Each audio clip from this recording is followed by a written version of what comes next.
നമസ്കാരം. കഴിഞ്ഞ ദിവസം നമ്മുടെ നടി മീരാനന്ദന്റെ വിവാഹം നടന്നതുമായിട്ട് ബന്ധപ്പെട്ട ചാനലുകളിലൊക്കെ കുറേ ഫുട്ടേജുകളും കാര്യങ്ങളെല്ലാം വീഡിയോസൊക്കെ വരുന്നു. ഹസ്ബൻഡിന്റെയും മീരാനന്ദന്റെയും ആ മാരേജിന്റെയും ആ റിസപ്ഷന്റെ ഒക്കെ ലെവലിലുള്ളൊരു വീഡിയോ നിലവിൽ വന്നുകൊണ്ടിരിക്കുന്നുണ്ടായിരുന്നു. അവർ തമ്മിൽ പുള്ളിക്കാരൻ UK സെറ്റിലുള്ള ആളാണ്. ഇവർ തമ്മിൽ എന്തോ ലവ് മാരേജ് സംതിങ് എന്തോ ആണെന്നൊക്കെയാണ് നേരത്തെ ഒരു ഇന്റർവ്യൂവിലൊക്കെ വെളിപ്പെടുത്തിയത്. എന്നിരുന്നാൽ കൂടി നല്ല രീതി അടിപൊളിയായിട്ട് ആ ഒരു വിവാഹം എല്ലാം കഴിഞ്ഞു, ചടങ്ങെല്ലാം കഴിഞ്ഞു. അവർക്കെല്ലാം ഭയങ്കര ഹാപ്പിയാണ്. ഫാമിലി ആയിക്കോട്ടെ എല്ലാവരും നല്ല ഹാപ്പിയാണ്. പക്ഷെ ഹാപ്പി അല്ലാത്തതും ഈ ചൊറിഞ്ഞുകൊണ്ടിരിക്കുന്നവരും അല്ലെങ്കിൽ ഈ കാണുന്ന സമയത്ത് ഇത് തന്നെയാണ്. ഇതിന്റെ താഴത്ത് കമന്റ് ഇടുന്ന കുറെ കമന്റുകളി മൈ ഡിയർ ഓമനക്കൊട്ടന്മാര്. അതിൽ പല ചാനലുകളിൽ പല തരത്തിലുള്ള കമന്റുകൾ താഴെ വന്നിട്ടുണ്ട്. ആ പയ്യനെ കുറിച്ചിട്ടാണെങ്കിലും പെൺകുട്ടിനെ കുറിച്ചിട്ടാണെങ്കിലും ഇഷ്ടം പോലെ തരത്തിലുള്ള ഓരോരോ കമന്റുകൾ ഞാൻ ഇങ്ങനെ വായിച്ചു. അതെല്ലാം ഇവിടെ വെച്ച് കഴിഞ്ഞാൽ ചിലപ്പോൾ അത് ശരിയാണെന്ന് അറിയില്ല. വീണ്ടും അതിനെക്കുറിച്ച് ഇതാക്കേണ്ട ഒരു ലെവലാവും. എന്തായാലും ഞാൻ 2-3 കമന്റുകൾ ഞാൻ ഇവിടെ എന്തായാലും വെച്ചിട്ട് ഞാൻ പറയാം. ഒരാളിനെ ഇഷ്ടപ്പെടും, ഒരു സെലിബ്രിറ്റിക്ക് ഒരാളിനെ ഇഷ്ടപ്പെടുന്ന സമയത്ത് എല്ലാവരിനെയും ബോധിപ്പിച്ചുകൊണ്ട് ഇഷ്ടപ്പെടാൻ പറ്റുമോ? അയാൾക്ക് എന്താണോ ഇഷ്ടം, അല്ലെങ്കിൽ ഇന്ന ഒരാളിനെ ഇഷ്ടമെന്ന് പറഞ്ഞു കഴിഞ്ഞാൽ അയാളിനെ കല്യാണം കഴിച്ചാൽ അവര് ഹാപ്പിയായി നിൽക്കുന്നതിന് ഈ കമന്റ് ഇടുന്ന ഈ ഒരു മലരന്മാർക്ക് എന്തിന്റെ കൃമികേടാണെന്ന് എനിക്ക് മനസ്സിലായിട്ടില്ല. വല്ലാത്തൊരു ഇത് തന്നെയാണ്. അതിൽ ഞാൻ സഭ്യമായിട്ടുള്ള കുറച്ച് കമന്റുകൾ ഞാൻ ഇവിടെ വെക്കാം. ഇവിടെ എന്തൊക്കെയാ പറഞ്ഞിരിക്കുന്നു എന്നുള്ളത്. അതിൽ പറഞ്ഞിരിക്കുന്ന ഒന്നാമത്തെ ഇതാണ്, I am a 33 year. ഇവൻ പൊട്ടൻ തന്നെ. ഇവൻ പൊട്ടനാണോ ഇയാളെ നിർത്താൻ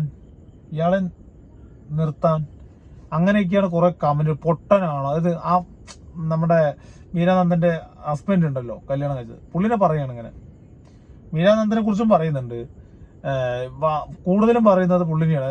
എന്ത് കണ്ടിട്ടാണോ അവർ, ആ രൂപം കണ്ടിട്ടാണോ അല്ലെങ്കിൽ അവരുടെ പെരുമാറ്റം ശരിയല്ലാത്തതുകൊണ്ടോ പിന്നെ പെരുമാറിയത് കൊണ്ടാണോ ഇങ്ങനെ പറയണമെന്ന് അറിയില്ല. ഇതെല്ലാം വന്നിരിക്കുന്നത് ഒരു അഫ്സൽ കൊണ്ടൊരുത്തന്നെ ഇട്ടിട്ടുണ്ട്. പിന്നെ സലാം ബംഗാളം അങ്ങനെ എന്തോ പറഞ്ഞിട്ട് അതും ഇട്ടിട്ടുണ്ട്. ഇതാണ് അവസ്ഥ. ഇങ്ങനെയുള്ള കുറെ കമന്റുകളുണ്ട് ഇപ്പോഴും കിടന്നിട്ട്. അടുത്തത്, എന്തൊരു പൊട്ടനാണ്, ബംഗാളിയാണോ? ഇതാണ് അല്ല, ഇവരൊക്കെ കല്യാണം കഴിച്ചിരിക്കുന്ന ആൾക്കാര് അതിനപ്പുറത്ത് നിന്നിട്ട് എല്ലാം തികഞ്ഞവരാണെന്ന് സ്വയം വിശ്വസിക്കുന്നവരായിരിക്കും ഇവര്. എന്നിരുന്നാൽ കൂടി കൊള്ളാം, കുഴപ്പമൊന്നുമില്ല. പിന്നെ ഒരാളുടെ ഒരു നല്ല രീതിയിൽ ഒരു മംഗളകർമ്മമൊക്കെ നടന്നിട്ട് പോകുമ്പോൾ അതിനെ സപ്പോർട്ട് ചെയ്യാതെ. പക്ഷെ നിങ്ങൾ ശ്രദ്ധിക്കണം, ഇത് ഈ ഫേസ്ബുക്കിൽ ഇടുന്ന സമയത്താണ് ഈ നെഗറ്റീവ് കമന്റുകൾ തള്ളി വിടുന്നത്. അത് എന്താ എനിക്ക് ഇതുവരെ മനസ്സിലായിട്ടില്ല. നെഗറ്റീവ് കമന്റുകൾ ഇങ്ങനെ എന്താ പറയാ ആറാടാണ് അതിന്റെ ഉള്ളിൽ കിടന്നിട്ട്. അത് എന്തുകൊണ്ടാണെന്ന് എനിക്ക് ഇതുവരെ മനസ്സിലായിട്ടില്ല. അത് ഈ കുറെ നരമ്പനാണ് ഇനി അവർക്ക് ഉള്ള എന്താ കഴപ്പാണെന്നുള്ള കാര്യമൊന്നും അറിയില്ല. ഇങ്ങനെ അടിച്ചു വിടുകയാണ് ഇങ്ങനെ. അത് ആൺകുട്ടി ആയിക്കോട്ടെ പെൺകുട്ടി ആയിക്കോട്ടെ, പിന്നെ ഇങ്ങനെ അടിച്ചു വിടണം. പിന്നെ ഈ പുള്ളിക്കാരൻ പറഞ്ഞ ചിലപ്പോൾ സോഷ്യൽ മീഡിയയിൽ ആക്റ്റീവ് ഒന്നും ആയിരിക്കില്ല. ചിലപ്പോൾ ഇതൊക്കെ കാണുമ്പോൾ പുതിയൊരു തരത്തിലുള്ള തന്നെയായിരിക്കും. ചിലപ്പോൾ UK ആ ഒരു സെറ്റപ്പും കാര്യങ്ങളൊന്നും ആയിരിക്കില്ല, ആ ഒരു കൾച്ചറൊന്നും ആയിരിക്കില്ല ഇവിടെ ഉള്ളത്. അപ്പൊ അതിന്റെ കണ്ട ഇതിൽ നിൽക്കുകയായിരിക്കും. പിന്നെ ഒരാളുടെ സൗന്ദര്യം എന്നുള്ളത് അയാളുടെ രൂപത്തിലല്ലല്ലോ. ഈ പറഞ്ഞ നടിക്ക് ആ പയ്യനെ ഇഷ്ടപ്പെട്ടു, ആ പയ്യനെ നടിയെ ഇഷ്ടപ്പെട്ടു എന്ന് പറയുമ്പോൾ വ്യക്തികൾ തമ്മിലുള്ള ഒരു ആത്മാർത്ഥ ബന്ധമല്ലേ അവിടെ കറക്റ്റായിട്ട് പോകണം. അല്ലാതെ ഒരു നടിയാണ് എന്ന് പറഞ്ഞിട്ടല്ലല്ലോ പോകുന്നത്. അതിൽ അടുത്തൊരു കമന്റ്, ഒരല്പം പഠിച്ചിട്ടുണ്ട് എന്നല്ലാതെ ഒരു ബർക്കത്ത് ഇല്ല, പൊട്ടൻ ചെക്കൻ, കാശും കാണും കയ്യിൽ ഇഷ്ടം പോലെ.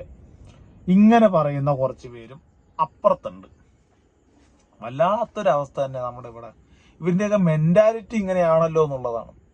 കാശായിക്കോട്ടെ പൈസ എന്തായിക്കോട്ടെ, രണ്ടുപേര് തമ്മിലുള്ള പരസ്പരം ഇഷ്ടം അതന്നെയാണല്ലോ ഒരു എന്ത് ജീവിതം തന്നെ ആയാലും മുന്നോട്ട് കൊണ്ടുപോകുന്ന ഒരു ഇത്.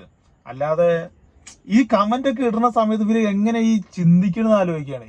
എന്നാൽ ശരി, ഒരു നല്ല കാര്യം നടന്നു, നല്ലൊരു മംഗളകാര്യം, സപ്പോർട്ട് ചെയ്യാം, കുഴപ്പമില്ല, അടിപൊളി ജോഡി, അങ്ങനെ ഇങ്ങനെ പറയുന്നതിന് പകരം ഇവർ ഇങ്ങനെ ചെയ്യുമ്പോൾ ഇവർക്ക് എന്താ ഈ ഒരു കടി എന്നൊന്നും മനസ്സിലാവുന്നില്ല.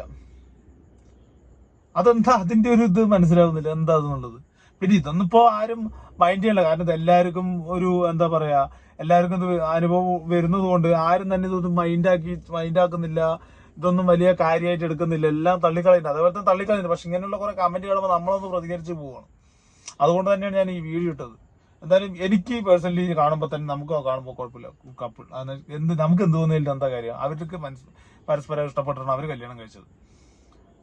നമുക്ക് ഒന്ന് തോന്നിട്ട് ഒരു കാര്യം, അഭിപ്രായങ്ങൾ പറയാം. പക്ഷെ അഭിപ്രായങ്ങൾ ഇങ്ങനെയുള്ള രീതിയിൽ മറ്റുള്ളവരെ ഹേർട്ട് ചെയ്യുന്ന രീതിയിൽ കമന്റായിട്ട് വരുന്ന സമയത്ത് അത് വായിക്കുമ്പോൾ അവർക്ക് ഉണ്ടാകുന്ന ഒരു മാനസികാവസ്ഥയും കൂടി നമ്മൾ കണക്കിലെടുക്കണം നല്ലതാണ്. കാരണം നാളെ ഈ കമന്റ് ഇടുന്നവന്റെ കുടുംബത്തിലും ഇങ്ങനെയുള്ള കാര്യങ്ങൾ നടക്കും, അല്ലെങ്കിൽ ഇങ്ങനെയുള്ള ആൾക്കാർ ഉണ്ടാവും എന്നുള്ള ആലോചിച്ചാൽ നല്ലത്. ഇതിപ്പോ സോഷ്യൽ മീഡിയയിൽ കുറച്ച് ഫെയിം ഉള്ളത് കൊണ്ട് അവർക്ക് ഇങ്ങനെ അവരുടെ ഇത് മൊത്തം ഇങ്ങനെ വന്നു, നിങ്ങൾക്ക് വരില്ല എന്നുള്ളത് തന്നെയാണ് വ്യത്യാസമുള്ളത്. അല്ലാതെ വേറെ വലിയ ഇതൊന്നുമില്ല. അത് തന്നെയാണ്. എന്തായാലും ഭയങ്കര മോശമായിട്ടുള്ള കാര്യം ഇങ്ങനെയുള്ള കമന്റ് ഒളികളിനെ കൊണ്ടുള്ള. അതൊക്കെ 4 ചുമന്റെ ഉള്ളിൽ ആരും അറിയാണ്ട് പോകുന്ന കുറെ ആൾക്കാരാണ്. അല്ലാണ്ട് ആരും നിലവിൽ ഒറിജിനൽ അക്കൗണ്ടിൽ നിന്ന് ഇങ്ങനെയുള്ള കമന്റുകൾ നടന്ന് എനിക്ക് തോന്നുന്നില്ല.